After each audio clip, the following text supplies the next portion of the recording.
కమలాకర్ చనిపోవటంతో కమలాకర్‌ని అంబులెన్స్‌లో పంపించేస్తారు. వెంటనే పోలీసులు వస్తారు. ఇక కేదార్‌ని అరెస్ట్ చేయటం కోసం పోలీసులు రావటంతో, "అయ్యో! వదిన కేదార్ చంపలేదు" అని ధాత్రి ఎంత చెప్తున్నా కూడా కౌశికి కూడా కేదారే చంపాడని పూర్తిగా నమ్మేస్తుంది.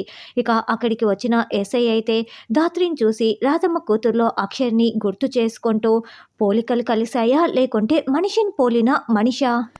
అని అనుకుంటూ ఉంటాడు. "ఇదిగో వీడు మా బాబాయిని చంపేశారు. ముందు అరెస్ట్ చేసి తీసుకువెళ్ళండి" అని యువరాజ్ చెప్తాడు. "అతను పొడిచిన కత్తి పైనే ఉంది ఇన్స్‌పెక్టర్ గారు. వాటిపైన ఫింగర్ ప్రింట్స్ కూడా ఉన్నాయి. తీసుకువెళ్ళండి. అరెస్ట్ చెయ్యండి" అని కౌశికి కూడా చెప్తుంది. "అయ్యో! వదిన ఇదంతా ఎవరో కావాలనే చేశారు" అని ధాత్రి చెప్తుంది. అయినా కూడా కౌశికి, యువరాజ్, సుధాకర్ అస్సలు వినకుండా కేదార్‌కి బేడీలు వేయిస్తారు. అలా కేదార్‌కి సంకెళ్ళు వేసి తీసుకువెళ్తూ ఉంటారు. వెంటనే తయారు దగ్గర నుంచి ధాత్రికి ఫోన్ కాల్ వస్తుంది. "నీ భర్తని అరెస్ట్ చేసి తీసుకువెళ్లారంట కదా జగదాత్రి. పోలీస్ స్టేషను, జైలు అంటే అక్కడ క్రిమినల్స్ ఉంటారు జగదాత్రి" అని తాయారు చెప్తూ ఉంటుంది.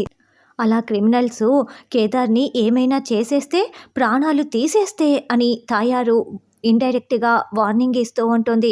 "నా భర్తపై చిన్న గీత కూడా పడకుండా ఎలా బయటికి తీసుకురావాలో నాకు చాలా బాగా తెలుసు" అని ధాత్రి వార్నింగ్ ఇస్తుంది. మనకేమో అక్కడ ఇన్స్‌పెక్టర్‌ని చూపిస్తూ ఉంటారు.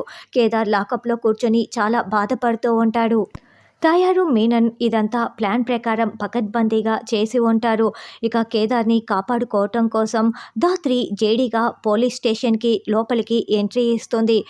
ఉగ్ర రూపంతో జేడీ పోలీస్ స్టేషన్ లోపలికి రాగానే అక్కడ ఉన్న పోలీస్ ఆఫీసర్, అంటే రాధమ్మ కూతుర్లో పోలీస్‌గా అయితే ఎవరైతే ఉన్నారో అతనే ఇక్కడ కూడా మనకి పోలీస్ ఆఫీసర్‌గా చూపిస్తూ ఉంటారు. చాలా చాలా షాకింగ్‌గా వస్తున్న జేడీ వైపు చూస్తూ ఉంటాడు. మరి కేదార్‌ని ఎలా కాపాడుకోగలదు, మీనన్ తయారుని ఎలా దెబ్బ కొడుతుందన్నది రానున్న ఎపిసోడ్‌లో తెలుసుకుందాం.